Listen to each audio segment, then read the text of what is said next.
Welcome into the Thunder basketball universe, presented by Summer Moon Coffee. Did you miss us? Because we missed you guys. We're back. Training camp is in full effect. We've had media day, had a couple days of practice. Matter of fact, we're recording this on October 2nd, so we're officially 3 days into training camp. Me and Nick, we've been up at the Ion every single day. We've been talking to players, talking to Coach Daigneault. We have a lot of catching up to do and a lot to get you ready for because, ready or not, season's right about here. 3 days into camp. How about 7 years? Starting this podcast, the seventh season. Yeah. Episode 1. So very exciting for this show, and of course the 18th season of Thunder basketball, and so here in Oklahoma City, and so a great opportunity for this team to write the next chapter of what basketball in Oklahoma City is all about. There's so much to look forward to after getting a chance to talk to these players. We heard from Sam Presti at his start of season press conference as well, heard from Coach Daigneault. So there's just so much to unpack here. And this group, as locked in as ever, ready to rock and roll. And so, Nick, what do you say we get things started here with our Summer Moon stat of the week? Now, a little caveat here. No basketball games have been played yet. Nothing to pull from on a box score. So, no real stats to dive into. So we got a little creative. I want to see what yours is first. Okay. I see it on the rundown, and I'm racking my brain. It's 0. And that is the number of wins that the Thunder can carry over from last season, the scoring averages that guys carry over, right, the rebounds, all of that stuff. Anything that they did last season or the season before, everything is a blank slate. Yeah. And they've got to go out and they've got to earn everything that they get this year with the understanding that every team in the league has gotten better. Every team in the league has sharpened up, and it's going to be incumbent upon this Thunder team to be a better team than they were last season for the sake of being able to stay ahead of the innovations and the changes that are happening around the league. And that's really been a focus if you think about Sam Presti's press conference, what we heard on media day, and then in practice over the last couple of days, this understanding that they're going to have to earn everything that they get, and that they are turning the page and have a blank slate mentality heading into this year. There's a quote from Coach Daigneault that he actually said today at practice that really stuck with me about this particular topic. And he was asked about, what is this adherence to improvement that you guys have year in and year out? And Coach Daigneault was he wanted to make sure. He's like, sometimes when you say, we can always get better, it can come across as arrogant, especially if you're, a team that has a lot of success and you're like, oh, but there's so much more we could get better at. It could come off a little bit like, it has a weird tone to it sometimes. But what he wanted to make sure was clear was that the necessity for improvement is because everyone else is getting better all the time. And so for us, it's always about improvement, and always has been. This isn't anything new for Oklahoma City. The Thunder that's been part of their process year in and year out. You ask any single one of these players and they'll say, we are focused on getting better every single day. And that's still the case this season coming into this training camp. And to your point, can't carry over any wins, can't carry over any of those points from last season. All you can focus on is the process that got you to where you were last year and the process that has made you successful. And that's making sure that you get better every single day. Yeah, the Thunder is trying to repeat a method, not necessarily an outcome, because you have no control over the outcome. And to your point, Paris, this is why you'll hear at the beginning of every season, Sam Presti say, we want to be a better team at the end of the season than we were at the beginning of the season. That growth mindset, that constant improvement mindset, that's baked into what the Thunder is all about. So it should be no surprise that this is sort of the mantra heading into the year, which is we've got to be a better team this year than we were last year. It's the natural follow-up to we want to be a better team by the end of the season than we were at the beginning of the season. Exactly. So they have been locked in training camp these last 3 days, working on just that. And it's so interesting hearing them talking about what these practices have been like and what these moments in the arena or in the gym have been like. We'll get into that a little bit later, but these guys are dialed in, focused on improvement every single day. You ready for my stat? Yeah, I'm trying to figure out what stat you could have. The number is 6. Oh. Yeah. Okay. Yeah, you got it. You got it, Gallo. Is this Jay Will's jersey number? I mean, that's accurate, but that's not what I was thinking. That's not the stat. Okay, because there was a little news around this that Jay Will is going to be the last player ever to wear the number 6 in the NBA because it's going to be retired eventually for Bill Russell. The great Bill Russell. And Jay Will was asked about this, and he was like, I didn't even think about it when I chose my dad actually chose the jersey number, so there wasn't a ton of thought that went into it, but he's like, I'm honored to be one of the guys to be able to wear this amazing, incredibly legendary number. Good for him. Okay, well, sorry to jump in and give a fake stat on your stat. No, I'm just kidding. It is the number of preseason games that the Thunder will be playing this preseason. That's a lot of preseason games. Starting with a back-to-back. So truly hitting the ground running. And Nick, correct me if I'm wrong, you've been here 15 seasons. Yeah, 15. Who's counting? 15 seasons. So you could probably speak to this more than I can. I feel like this is a very strong trend, at least since I've been here for the Thunder, is to use preseason as the iron to sharpen iron here. Try to replicate what you're going to get in the regular season with the preseason. There's no easing into it. It's just, look, we've got back-to-backs in the regular season, so we're going to put some back-to-backs in the preseason. We've got road stretches in the regular season. We're going to put some road stretches in the preseason. Yeah, I'm looking forward to hearing from our guy, Michael Cage, who spent 15 years playing in the NBA and many, many more as a broadcaster. And an Iron Man, too. He didn't miss many games. Seeing what he thinks about a preseason slate like this, and I'm sure, Michael, I know you're watching or listening to this as you get ready for the start of the season, but this is a type of preseason schedule that you would probably see when he was playing. You know, those teams would sometimes play 6, 7, 8 preseason games to tune up for the regular season. Playing is the best teacher. Being out there and having to riff off of one another, play, that 2-man game with a teammate, be able to talk and have that help side defense really come to fruition the way that it needs to. Yep. So these are great opportunities for the Thunder to forge deeper connections with each other out there on the floor. The continuity is there. Here's a chance to really kind of increase the magnitude of those connections. I want to get into one of the first themes of this training camp, because you just kind of transitioned us right into it, Gallo. And you talked about the continuity of this team. And I think of this preseason schedule, 6 games. You start with a back-to-back. You're traveling. You're only at Paycom Center for a few of those games. And it just, for Oklahoma City, with all that continuity, it's still a new team. Like you see a lot of familiar faces. You're going to recognize a lot of those names from last season. But the one thing that Coach Daigneault always points out, the one thing that Sam Presti always points out, even with returning players, these players evolve over the course of an offseason. They've evolved since the start of last season. These are brand new players coming in, essentially. And especially with young players, I think of guys like AJ Mitchell coming in with now a full season under his belt, and a postseason and an offseason. He came back stronger. He's got, more muscle on his frame. You're dealing with more players who have improved, added skill sets to their game. So you're still learning a lot about this team, even with the fact that you have so many familiar faces. So 6 games worth of preseason games gives the Thunder a lot of data points to work with in terms of kind of learning and absorbing this new team. You've come back a better, different, changed reporter all 7 years of your career. And I think about, you came in at the same year as Lou Dort. I did. And how many different versions of Lou Dort have we seen over the last 7 seasons, right? Yep. Or, heading into the 7th season. So I would think of it that way, that great point. Every year, some of these guys are going to come in. Their role might be slightly different. What they're being asked to do might be slightly different. Yeah. The volume of what they're doing may be different. All of that's true for all of us who are employed anywhere, right? Excellent point. And the same can be said of the players on this team, because Sam Presti has used that switchboard analogy, is that, some guys got to be turned up a little bit and turned down a little bit in a variety of different areas in order to make the whole sound and the music sound great. And I also think of the new faces, right? Yep. You've got Brooks Barnhizer, who had an incredible summer league and showed out really well there. A guy like Brandon Carlson coming in as well. Nikola Topic now in the fold with this group. And so you've got some new faces. You're going to want to give them some run too. You're going to want to see what it's like with them out there on the floor, where they feel most comfortable, where their strengths are.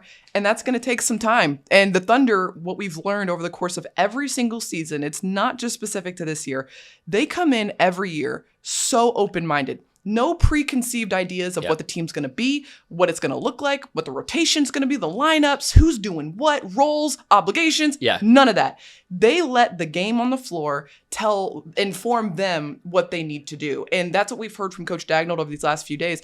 A lot of it is letting these guys go out there, play 5-on-5, mix up the teams, try new things, and let them get after it and see what happens from there. Yeah, I mean, if the Thunder had never tried out small ball, if they'd never been open-minded to that, all of a sudden when you have 3 or 4 centers who are all injured at the same time, J-Dub's not looking around like, wait, you want me to do what now? Excuse it's me? like, yeah, he's like, oh, okay, I'll just slide over. And sure. Now I know how that position works too, and we'll just make it happen. And the Thunder was a massive beneficiary of that flexibility and that openness. Guess what? They're going to have to do that again this year. We don't know what the slings and arrows are or the opportunities that uncover themselves over the course of this season. But the Thunder's got to be ready to absorb all of those things and pivot when the game is telling them how to pivot. I will say one of the cool things about the amount of continuity that the Thunder has coming into this year is the fact that they can kind of hit the ground running. I mean, in terms of there's not a ton of teaching happening. There's not a ton of learning the vocabulary and vernacular and where do I go for this and who do I talk to about this. It's like these guys are so locked in, ingrained. They can kind of start that exploration and observing process very early on in training camp. Yeah, and that's a beautiful thing to have that continuity on the roster, and it allows guys to be able to pick up where they left off in terms of understanding one another and where they're going to be on the court, the back cutting, and then guys can see how they can fit in. I mean, you hear players talking about Nikola Topic, for example, and his floor vision and his ability to cut and find open space in the defense. Well, he's got like 6 guys who are a great example of how to do that on the team when you think about Aaron Wiggins and, you know, Isaiah Joe even flaring out in different ways, Kaysen Wallace cutting, all those guard-to-guard screen actions. Like, it's going to be fascinating to see how Topic fits into some of those things as well. But there's great models out there on the floor. And even for a guy like Thomas Sorber, the rookie first-round draft pick for the Thunder, he's got great models to watch this season while he's rehabbing from that ACL tear. And so he'll be in the, you know, we saw him in the gym today, just at least observing, and, you know, he's in there doing what some guys before him have had to do in Nikola Topic and Chet Holmgren. We talk about the guys who come in and, you know, even if they've been here for years, they come in a different player every single year. And one guy that's really jumped out, and I don't know if this is the same for you, Gallo, is Jalen Williams, J. Will. Yeah. And he was very, you know, honest with us during media availability. I think it was yesterday we got a chance to talk to him, and he was like, yeah, this offseason I really wanted to work on my body and, you know, lost some weight, gained some muscle, like really wanted to make sure that I took care of myself and make sure I set myself up so I can try to avoid injury and things like that. And he said he feels really good out there. And I asked him, I was like, okay, so what areas on the floor do you feel like this is showing up for you? And he was like, yeah, I feel like I'm just lighter on my feet. Like, I feel like I can jump higher. I feel like defensively, you know. Oh, and also I thought this was interesting. It's like, look, everyone knows I can shoot. Like I now when I'm out on the perimeter, guys are trying to run me off the line and I feel a little bit more confident getting by them, like putting the ball on the deck. And I thought that was pretty interesting, and I'd be interested to see like things like that. That's a really good example of how these guys can evolve even in just a short time frame of, you know, 2 to 3 months away from the team, honing their craft, honing their body, and they come back and now it's like, what could this look like? Yeah, I mean, still the 6th youngest team in the NBA, and what you're describing is intentionality. Yeah. Intentionality in the shortest offseason that these guys will ever have in their basketball playing careers, from high school to college to the pros. The amount of time, which I think was 13 or 14 weeks, has got to be the shortest that they'll have given the level of competition and given the amount of time that is absorbed by an 82 game NBA season. And what you described from J. Will is that intentionality, and it's also something that we heard from Chet. And he wasn't disparaging people when he said this, but he said, a lot of people use the offseason to do what they can't do in the season lifestyle-wise. I use the offseason to do what I can't do basketball-wise. And I just thought that was such a clever twist there, and a great statement. You know, Chet is such a fierce competitor that, you know, often it seems like he's competing against the wall. You know, like I promise that I'm better than I was last season. You know, and you're gonna make sure that you see it, okay? And that's Chet. You know, and that's why he is who he is. It's why he's been able to come back from 2, you know, just fluke, crazy, weird injuries and be a better player and be an effective and impactful player. And he's got a great gleam in his eye from media day and the first few days of practice. It's been so great to see Chet. You know, you can tell that he is feeling himself not with any arrogance or with any chip on his shoulder, but with like joy and confidence. Yes. And that's exactly the zone that you want to be in. I'm glad you brought up Chet, because this is another great example of things that Thunder still is uncovering and discovering and learning. Chet and Isaiah Hartenstein only played 20 regular season games together last season. So figuring out what that looks like even more, those two gelling together. And the beautiful thing about this is Chet and Isaiah worked out together this offseason. They were, getting work together. They were scrimmaging against each other. And we heard from Coach Daigneault today, is like, that was not like an arranged marriage. Like, these guys are just doing this on their own. They're both two incredibly competitive guys who are just, ravenous and want to get better. Yeah. And those two guys, it was great for them to have that opportunity to go up against one another and work out together. Yeah, this is what we mean by deepening the connections, right? I mean, there's, as Chet's describing, there's opportunity in the offseason to broaden their games and really attack, okay, here's what I can't do always in the season or couldn't do in the season. That helps you become more rounded as a player. Sure. But when a team comes back with great continuity, there's a chance to take that broadening and use it to deepen and forge the connections between pairs of players, groupings of players, the team as a whole. That's a prime example of being able to do that for those two guys to play off of each other defensively with the communication and then offensively with their spacing and combination there. Yeah, and I don't know if you saw the Instagram post, but they were getting after it. Like, I think Isaiah pulled Chet's jersey or whatever, or his shirt that he was wearing, and might have been a couple of fouls here and there. I didn't see anything. There are no fouls don't exist in the offseason. I actually don't know if that's a thing. Okay, let's get into what's brewing for the Thunder. And as we mentioned, it is a hefty and fully loaded preseason schedule for Oklahoma City, which begins very, very soon. Yes. I mean, the Thunder is getting on a plane day after tomorrow. The first preseason game is actually against the Charlotte Hornets in Charleston, South Carolina. Yeah, I bet you didn't have that on your preseason schedule bingo card. Yeah, the 5th and the 6th are a back-to-back set. Yes. At Charleston, South Carolina, and at Fort Worth, Texas. I'll let you guess which teams. No, Charlotte and Dallas are the two teams the Thunder is playing on the road. And then, that's a great crucible right there. I mean, you're for sure just even for the logistics team to figure out, okay, hey, we got to load up everything. We got to land in these cities that we never, and go to these hotels that we never go to, and get everything organized and primed. New arenas. Yep. And, get all the equipment set up. You think about the training staff. Yeah. They've got to find spaces in each arena to make sure that they can get the guys' bodies primed and ready for the games. All of this is wonderful experience the Thunder talks about using the OKC blue to really prime up its staff members. Yeah. These types of trips are great for that as well. And great for the players too. What does Mark Daigneault always say? Improvement doesn't come in a vacuum. You need to be placed in some intentionally uncomfortable situations, right? This is a great chance for that. I mean, if you're ready for anything, none of this should surprise you. I mean, that's the thing, is just unpredictability. Who knows where we're going to be, but I'm ready for it all. Stay ready so you don't have to get ready. That's right. The motto. That's the motto. So we're going to Charleston, South Carolina, then going to Fort Worth. And I'm actually really excited about this, Nick. I don't know about you, because you get into this rhythm of going to NBA cities all the time. And you have your places, you have the restaurants and the coffee shops that you tend to go to. You get into a nice routine. Shaking it up a little bit. Oh, yeah. I know nothing about Charleston, South Carolina. Charleston's a dream. Oh, you're going to love it. Yeah, I forgot. I'm talking to the North Carolina kid. It's gorgeous and so fun. And, I'm glad that we get a night there and a little bit of an afternoon. It's an early tip-off. I think that game tips off at 4 p.m. Central Time on a Sunday afternoon. So, be sure to tune in and watch the guys compete.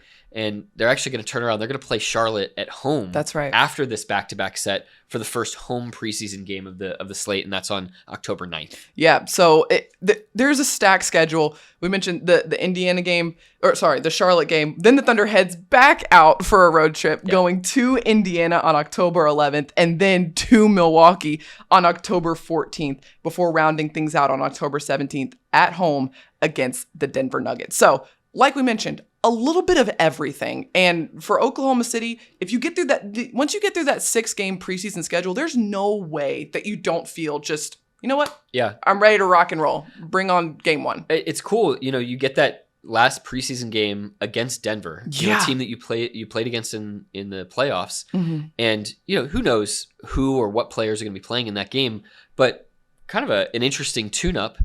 then you get 3 days before you play your first regular season game on October 21st.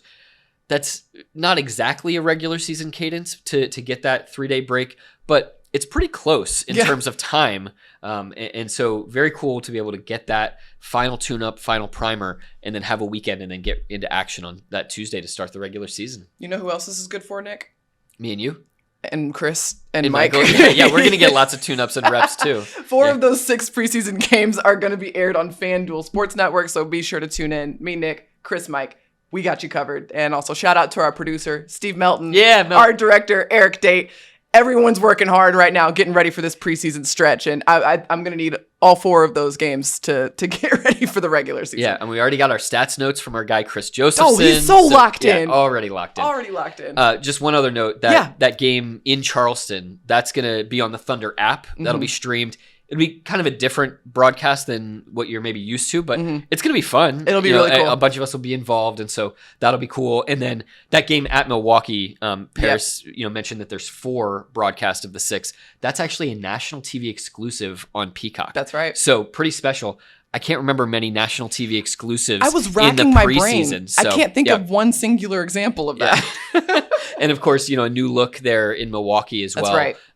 With Miles Turner there as a Buck. So that's right. That should be pretty fascinating and a great chance for a new league broadcasting partner to get involved in the preseason already. Wow. I mean, seriously, so much to look forward to. And it all starts in just a few days. And so be sure, stay locked on the podcast. We got you covered throughout training camp and through the preseason. We'll keep you up to date on everything you need to know behind the scenes as this team is practicing, working out, all of those things. And then, of course, please tune in to FanDuel Sports Network. We got you covered through all 4 of those preseason games that we mentioned. So much to look forward to. We're excited to see you guys as well. Back here in Paycom Center, right around the corner. Let's get it going. I hope, oh my gosh, I miss seeing everybody. This is going to be so fun already. All right. Well, that wraps up today's episode. Be sure to like, rate, and subscribe wherever you get your podcasts. Thank you so much to our producer, Matt Bishop. And until next time, Thunder up and catch you later.